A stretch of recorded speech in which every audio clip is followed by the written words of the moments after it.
we have agreed that I'm going to go first, so I'm going to lead off with the Eastern Conference, and I'm going to go 1 through 8 based off how you would do. If you want to include the play-in tournament in your predictions, you're more than likely to. I can't stand the play-in tournament, and I think it's a gimmick, and I hate it. So I'm going to go based off who I think are just legit the top 8 teams in each conference. Okay. If you want to interrupt me after each one, go ahead. If you want to wait till I give the full list, go ahead. Either or. If something shocks you, let me know. Okay. As the number 1 seed, I know they're going to be without their point guard at the start of the year, but with all the other injuries in the Eastern Conference and with the depth this team has, they were the number 1 seed last year in the Eastern Conference. I think they're going to do it again. The Cleveland Cavaliers, who I think obviously this year is a proven year in the playoffs, but I think they should breeze through this regular season. I'm talking at least 60 wins, if not 65. I think there is a scenario where they get close to or even break potentially what the Thunder did last year at 68 wins. I just think this team is going to breeze through the regular season. And quite frankly, I don't care what they do in the regular season. I don't even care if they get the 1 seed or not, to be honest with you. It's more about what are they going to do in the postseason. So, to comment on your first part about Garland missing the start of the season, that's really what scares me because I saw our projected starting lineup. It's going to be Mitchell at point guard, Sam Merrill at shooting guard, which I don't love. DeAndre Hunter at small forward, which, with all due respect to Max Strus, I know he's injured again, but this should be the regular starting lineup anyway. Once Garland comes back, I like Hunter in there instead of Strus, Mobley, and Allen. But it's that Garland injury that scares me a little bit. I agree with that. Now, as the 2nd seed in the East, this team made the Eastern Conference Finals last year. They have a new head coach in Mike Brown. I still don't get that hire. They are known as the New York Knicks, who they bring back most of the same team. There was rumors in the offseason about, do they trade Karl-Anthony Towns? Do they not? He's still there for now.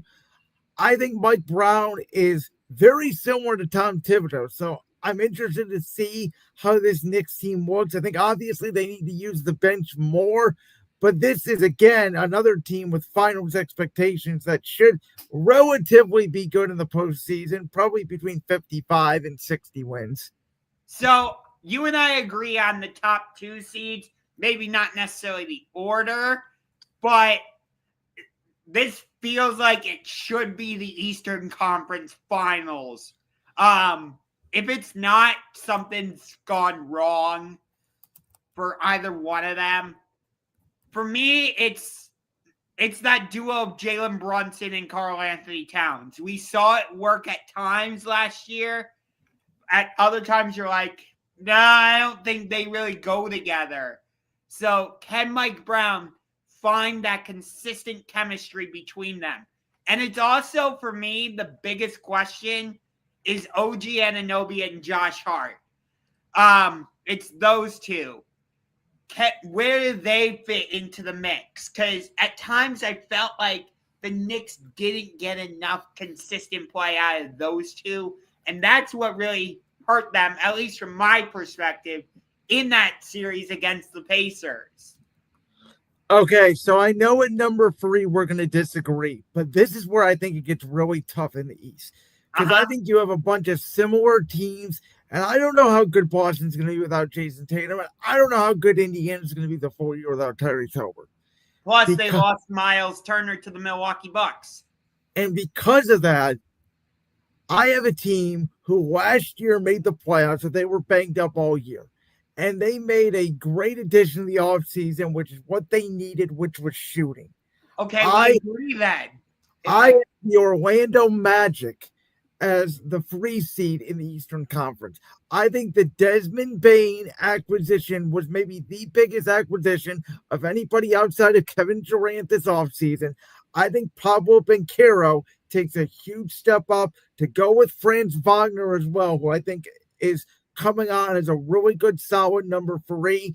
And I think Orlando could even challenge the Knicks and or the Cavs for that top 2. I don't know if they're going to be as good to get the 1 seed, but I think there's a real chance they could challenge for the 2 seed. I can tell you we agree on the first 3 teams, not necessarily the order that you have them in, no. Okay. At the number 4 seed. I think this is where we're going to start disagreeing.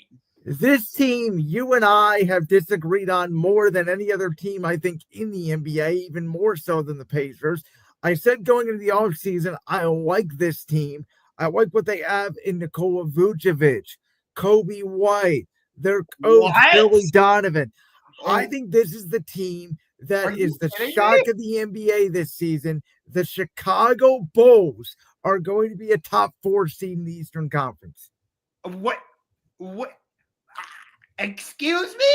This is a really good, solid basketball team who, if you remember last year, very similar to what the Houston Rockets did 2 years ago when they just missed the playoffs.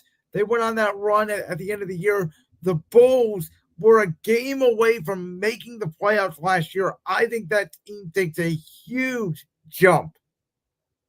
Okay.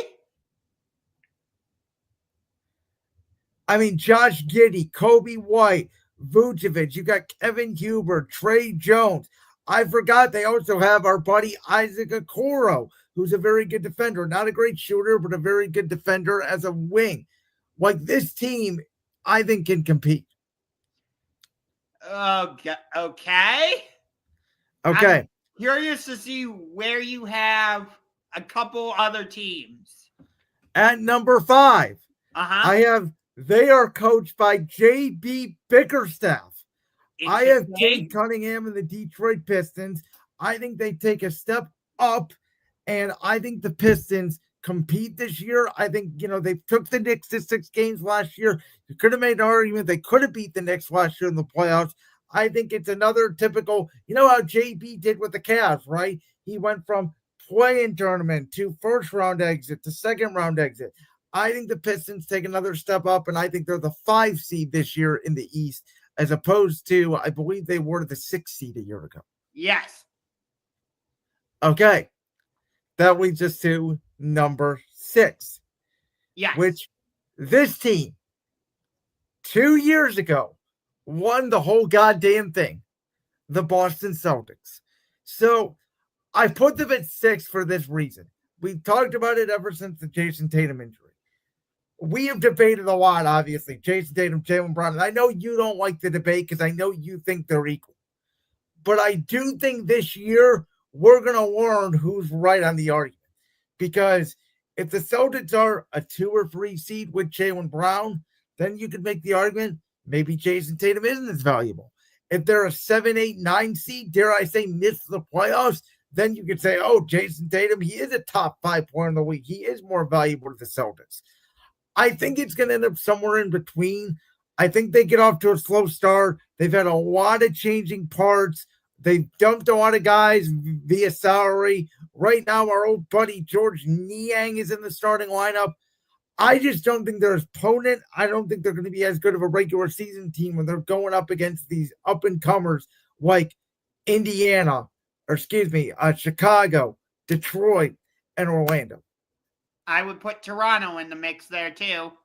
Okay. At number 7, this team last year made the NBA Finals, the Indiana Pacers. I think they're still a playoff team. I think their depth is what's going to get them through. I think Pascal Siakam proved to be an incredible player down the stretch. I think he can be number 1 in spurts. I know they lost Miles Turner, but they have almost everybody else back. Again, I think it's going to be one of those situations where Rick Carlisle is a very good coach. They're well coached. They're going to win enough games. They're just going to find a way to sneak into the playoffs, if you will. They'd be the home team in this scenario in the 7-8 playoff. Okay. So at number 8, there are some teams I know that you noticed that aren't there yet, like the Milwaukee Bucks. Yeah, I was going to say, where's Giannis? like the Philadelphia 76ers. I'm not surprised you don't have Philadelphia in there. Spoiler alert, I don't. I know you're higher on the Raptors than I am. I don't see any talent on the Raptors. Your Raptors is my take on the Raptors is like your take on the Bulls. So we completely disagree on that front. But at number 8, this team seems to always sneak into the playoffs. And no, it's not Heat culture because I don't think they have really anything. But this team has a little short point guard who just finds a way to score points in Trae Young, and a big forward in Kristaps Porzingis, who I think if he stays healthy can bring some value there, and they have good shooting off the bench. I think Atlanta's just a team that's going to try to outscore you, and I think that wins games in the regular season. They may have an under 500 record, but I think they can sneak in the back half and be that 8 seed, but I'm not confident about it. I thought you would act, based on the way you were talking about Atlanta in previous shows, I thought you would have them in like your top 6. I think there's better teams out there. Now, let me explain real quick before you go what I think about Milwaukee, because that's obviously the big elephant in the room. My hot take is Giannis Antetokounmpo is not going to finish this regular season with the Milwaukee Bucks. Okay. Now, whether that is with the Knicks, I don't know. I did not do my standings based off he's going to go to this team or that team because I don't know. I think the Spurs have assets. I think the Knicks obviously want him. But I think this Milwaukee thing, I know they brought in Miles Turner, but this thing feels like a sinking ship ready to implode. And I think if they get off to, a 2-9, 2-10 start, Giannis is going to request a trade. And I think that it would be a seismic Luka Doncic trade. It may even happen around the trade deadline. I don't know. But I don't see how, even with the injuries in the East, Milwaukee is remotely a contender, which I think, by the way, is the only reason why they kept Giannis this offseason is because Halliburton, Tatum, and now Darius Garland are all not going to start the season. So we have no idea how much what to expect from the East. Right now, you can make an argument easily the best player in the East outside of Giannis is Jalen Brunson. Yeah. And just to touch on the Philadelphia 76ers, I don't have them in my top 8 either. And the biggest reason is, well, the elephant in the room. Can Joel Embiid stay healthy? I don't know the last time we saw a full healthy season from Joel. And when he's there, the 76ers are a very good team. We saw, even when he was compromised, they pushed the Knicks to 6 games. But are we going to get that type of performance out of Tyrese Maxey? I don't know. Like I said, is Joel Embiid going to stay healthy? Unlikely. So I can't trust the 76ers. I just can't. So in terms of my top 3, I agree with you on the teams, but because of Darius Garland's injury to start the season, I think the Cavaliers come out of the gate a little bit slow. I could see them starting the season 2-3 because they have the Knicks, the Nets, Bucks, and Pistons on a back-to-back at the Celtics, and then they host the Raptors. So theoretically I could see them starting the season 2-3. And because of the slow start and having to reintegrate Garland and later on Max Strus, I think the Knicks take advantage of that and they capture the number 1 seed. I also really like Jalen Brunson. I think he will be in the conversation for MVP this season. I don't think he will win it, but I think he will be very much in the mix for it. But I really like Jalen Brunson. Like I said, I think Josh Hart and OG Anunoby can fit in. But like I said, when you were talking about the Knicks, that's my biggest question, alongside what you mentioned with Karl-Anthony Towns. And then I have the Cavaliers at number 2. So I just flipped 1 and 2. Like I said, the Garland injury scares me. I don't love that we lost both Ty Jerome and George Niang. I would have liked to have kept one or both of them possibly. Well, technically, they traded away Niang at the trade deadline, so they technically really only lost one. That's true. I would have liked to have kept Jerome. I think he was very good for us coming off the bench. And we're putting a lot of faith in Lonzo Ball being able to stay healthy. I'm guessing we're going to give Jalen Tyson more minutes coming off the bench. Can he come in his second year and provide some of that wing scoring that we need off the bench? So I just have a couple questions about the Cavs. So even though I don't love the Knicks hire of Mike Brown, I would favor New York slightly to get the number 1 seed. We agree also about Orlando getting the number 3 seed. I really like the Desmond Bane acquisition. I think him and Paolo Banchero are going to be a deadly duo. I cannot wait to watch that. Plus, you have Jalen Suggs, the Wagner brothers. I think Orlando is going to be a lot better this season. And then with the number 4 seed, unlike you, I do not have the Chicago Bulls. I don't trust what they've done. They tried it with DeRozan and Vucevic and Levine, which I don't know why the Sacramento Kings are trying to do that, but they are.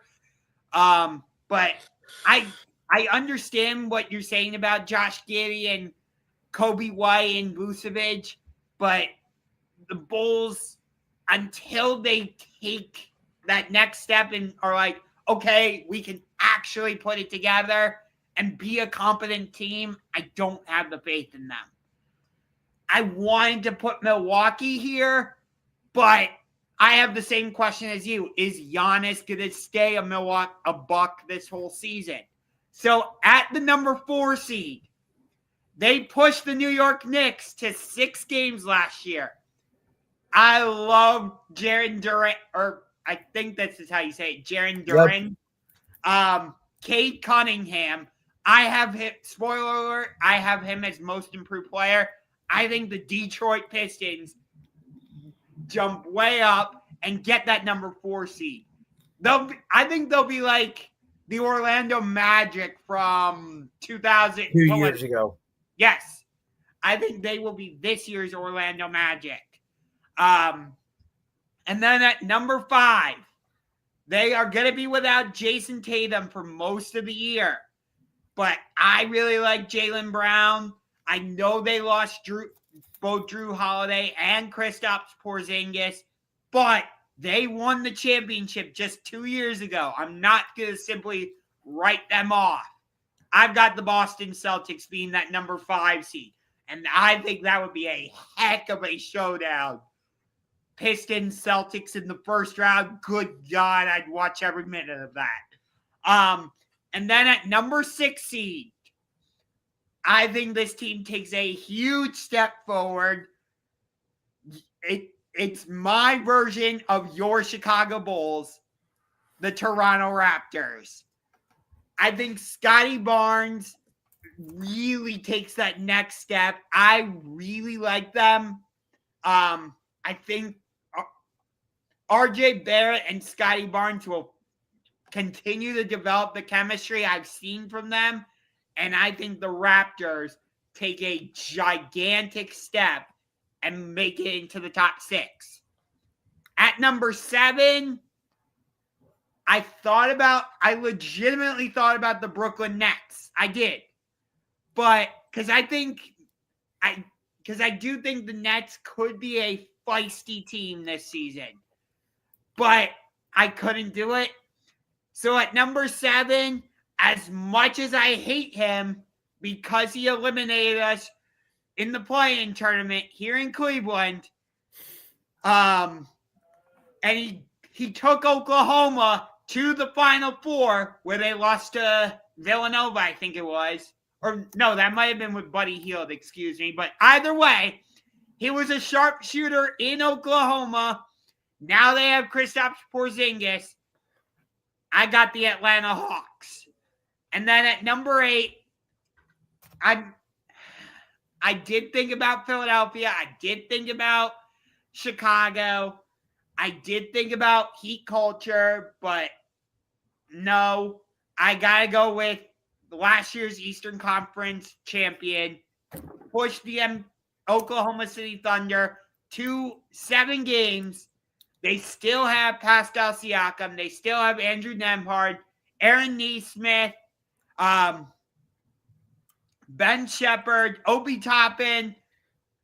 I got the Indiana Pacers as the number 8 seed. So we really don't disagree on anything outside of Toronto versus Chicago. It's mostly the order. And I think, I could see either one of our scenarios playing out. So let's go through the bracket right now. I'll go through mine first, Josh. And if you need help, I do have yours written down here if you forget a potential matchup. But for me, it would be Hawks going to Cleveland. I'll take the Cavs. It would be Indiana trying to defend their Eastern Conference crown against the Knicks. I think they would get eliminated in the first round by the Knicks.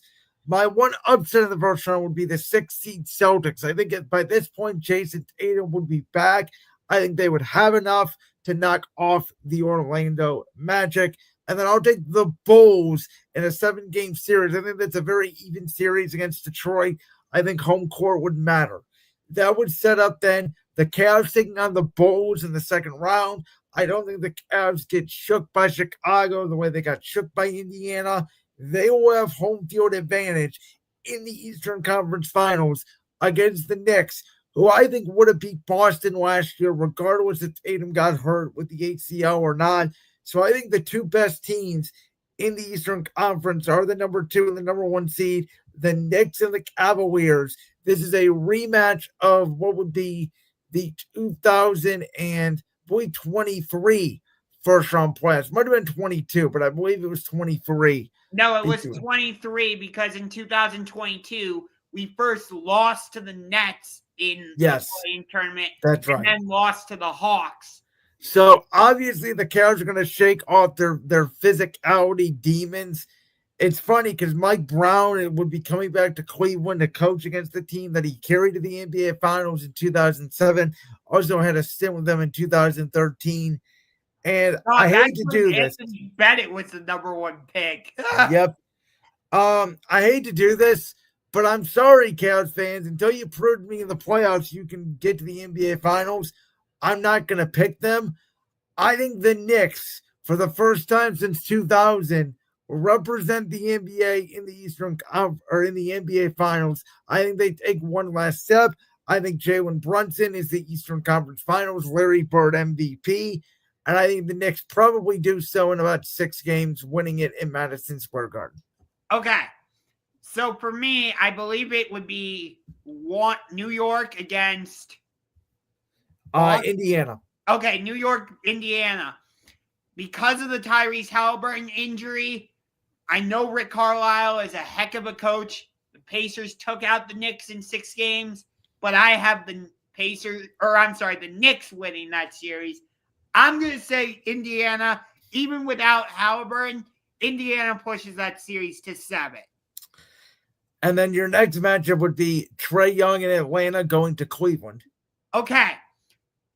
I would have this series circled because I want revenge for that 2022 and play-in tournament. This is another one where I have a grudge against the Atlanta Hawks. So I have us absolutely destroying the Hawks in 5. I know the Hawks have given us trouble over the last couple seasons in the regular season, but I think But in the playoffs, you can beat up Trae Young physicality-wise. They're not going to blow the whistle, which is the big difference. Yes. I do think Kristaps Porzingis could give us trouble, but I'll give Atlanta 1 game. Then this is a very interesting matchup. 2 young teams, Toronto at Orlando. So this would be a rematch of 2019 first round, which the Raptors won en route to winning the championship against the Golden State Warriors. But as much as I love Toronto, I love the chemistry that Paolo Banchero and Desmond Bain are going to have this season.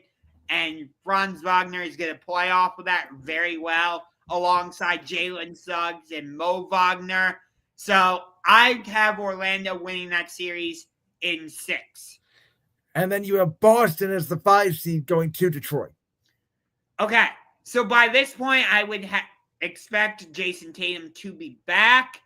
And as much as I want to push the Pistons into the second round, not when you're going against Jaylen Brown, not when you're going against hopefully a healthy Jason Tatum and Derek White. They still have Joe Mazzulla as their head coach. I got Celtics.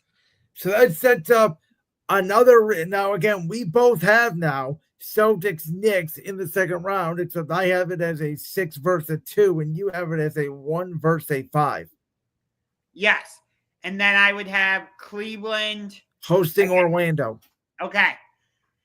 So I think Orlando would again push us to 7 games, just like they did back in 2024. I don't know if it would be that both teams win on their home courts. I think Orlando could come into Cleveland and steal one, and I think Cleveland could go into Orlando and steal one.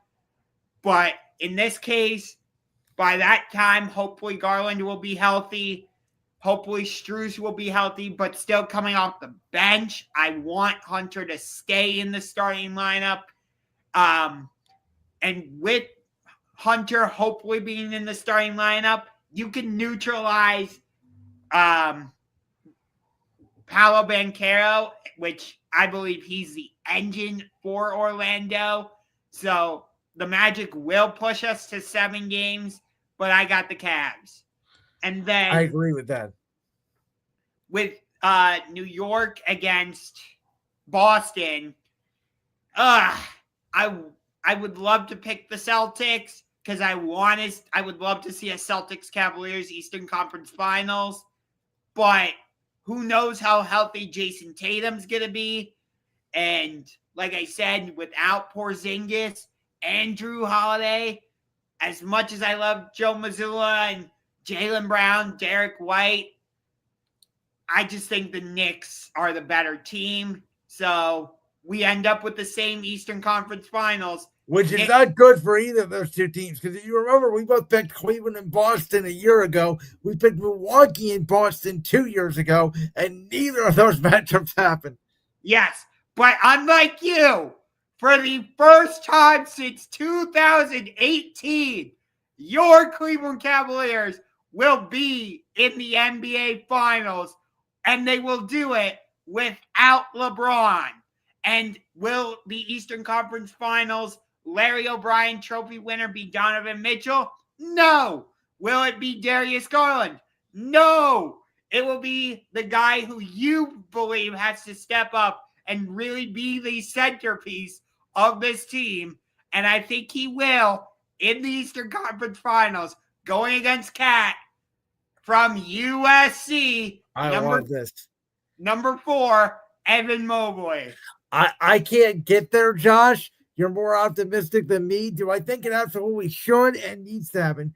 Do I think the Cavs overall are better than the Knicks? I do, especially when healthy.